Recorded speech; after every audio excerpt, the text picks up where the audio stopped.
nome do Pai, e do Filho, e do Espírito Santo. Amém. Evangelho de Jesus Cristo, segundo São Lucas. Glória a vós, Senhor.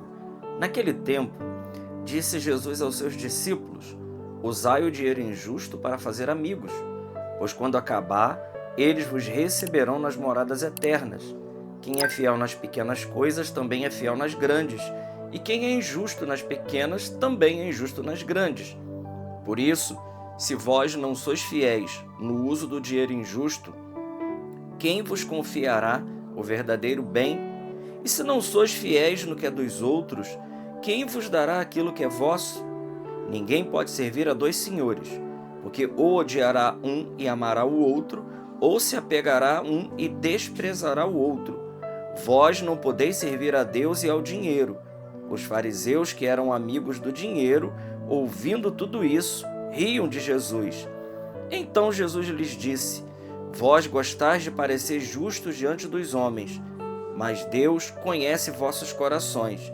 Com efeito, o que é importante para os homens é detestável para Deus. Palavra da salvação. Glória a vós, Senhor. Meus irmãos, nesse dia 8 deste sábado, 8 de novembro, Evangelho de São Lucas, capítulo 16, versículos de 9 a 15. Jesus aqui, ele está colocando para nós duas qualidades, que é um pré-requisito daquele que está buscando a santidade, mas também duas qualidades do discípulo de Cristo, daquele que é a imitação de Cristo, porque se nós não começarmos por essas qualidades, dificilmente nós vamos alcançar as grandes bem-aventuranças, como a pobreza de espírito, como o desapego, como sofrer por causa de Jesus e até mesmo a misericórdia. A misericórdia que é um próprio de um atributo de Deus. Então o Senhor, nesse evangelho, ele está falando de fidelidade e de justiça. Ele está dizendo: se vocês não são justos, né, não usam de justiça no uso do dinheiro injusto, quem é que vão dar aquilo que é seu?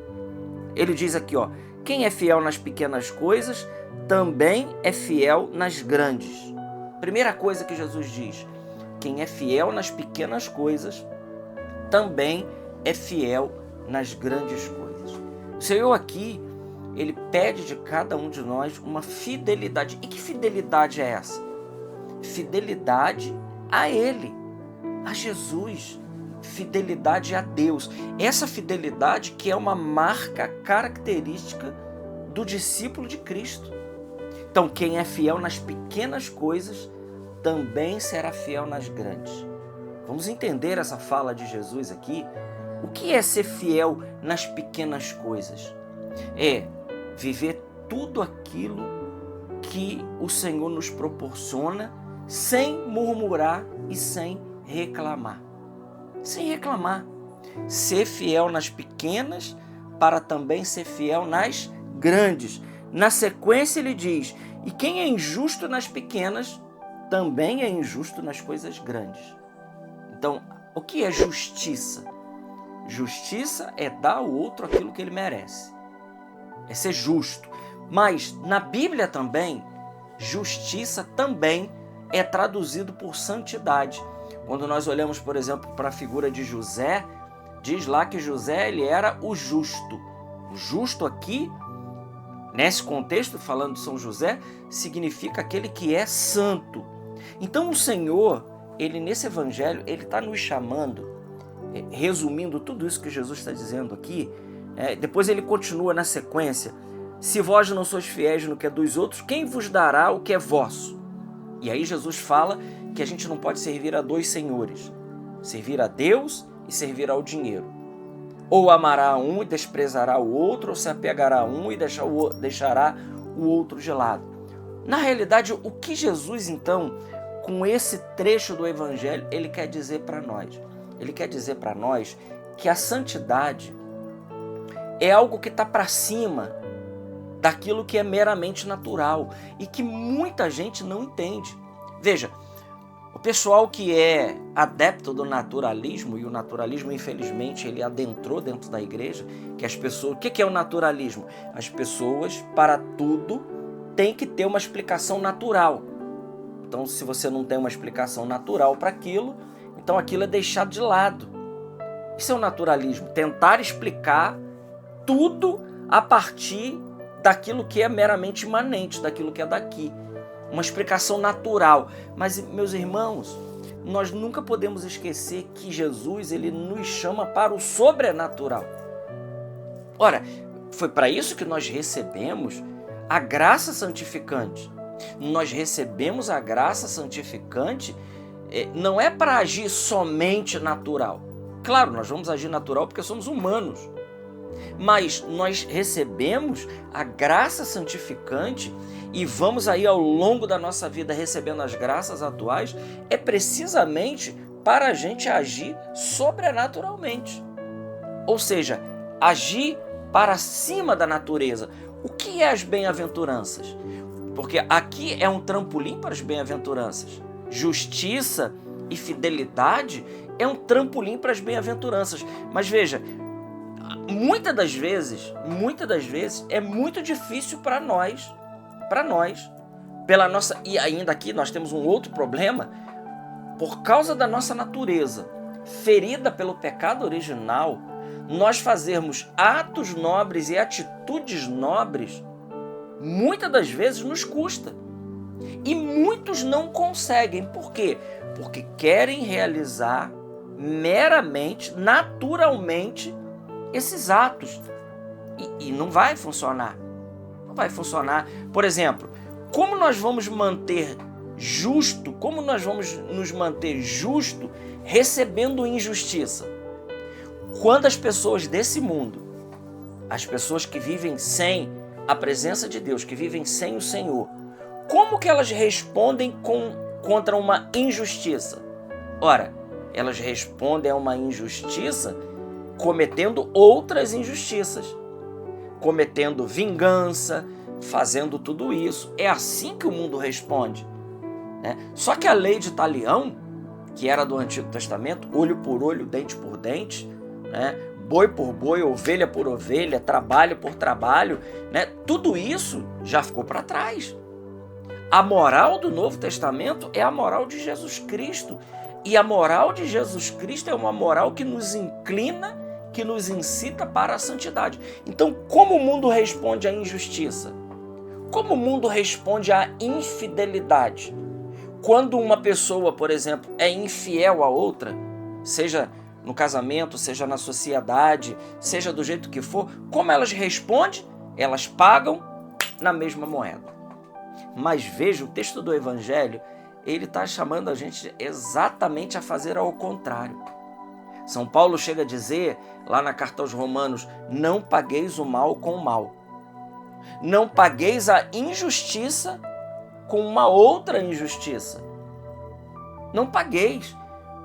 O mundo, por exemplo, uma mulher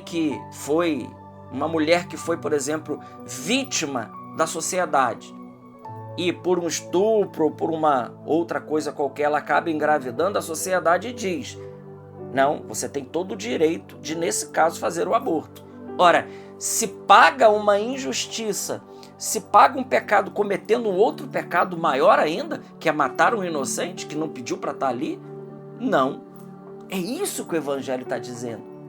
Veja, não se trata aqui de dinheiro, não se trata de administração, se trata de que Jesus aqui está nos alertando que o caminho da santidade é um caminho que nos coloca numa via superior. Numa via superior em que, de acordo com as coisas que acontecem nesse mundo, a resposta que nós damos é sempre uma resposta diferente daquela que o mundo espera. O mundo espera pagar mal com mal, injustiça por injustiça, infidelidade por outra infidelidade, e por aí vai. Mas Jesus hoje, ele está nos chamando a mais. E só vamos conseguir mais se for no Espírito.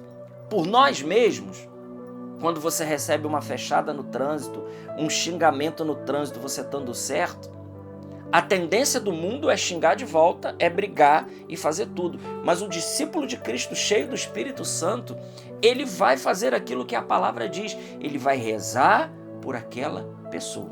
Não pagamos o mal com o mal. Veja, irmãos, e aqui a gente consegue entender algo. A fé para nós cristãos não é algo, né? A fé em Jesus e viver a fidelidade, a fé não é algo que a gente mata por ela, mas é algo que a gente morre por ela. Nós morremos, nós damos a nossa vida literalmente. Por quê? Porque nós somos bonzinhos? Por nós mesmos? Não, porque estamos imbuídos da bondade que é Deus. Jesus disse, só Deus é bom. Porque estamos imbuídos do Espírito Santo, que nos conduzindo, e como diz São Paulo a Gálatas e a Romano, nos deixando conduzir pelo Espírito Santo, nossas atitudes serão completamente desconcertantes para esse mundo. Desconcertantes.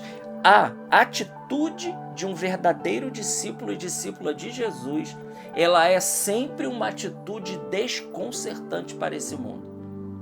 Então peçamos ao Senhor hoje que nós tenhamos a graça de vivermos a santidade que Ele pede de nós, e pede porque dá a graça para isso.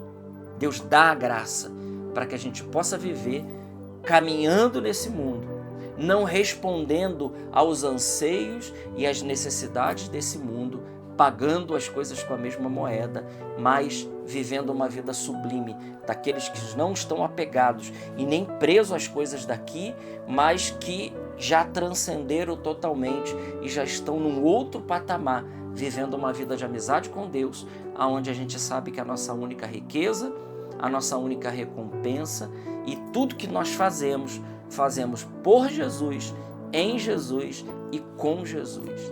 Glória ao Pai, ao Filho e ao Espírito Santo, como era no princípio, agora e sempre. Amém. Salve Maria Imaculada.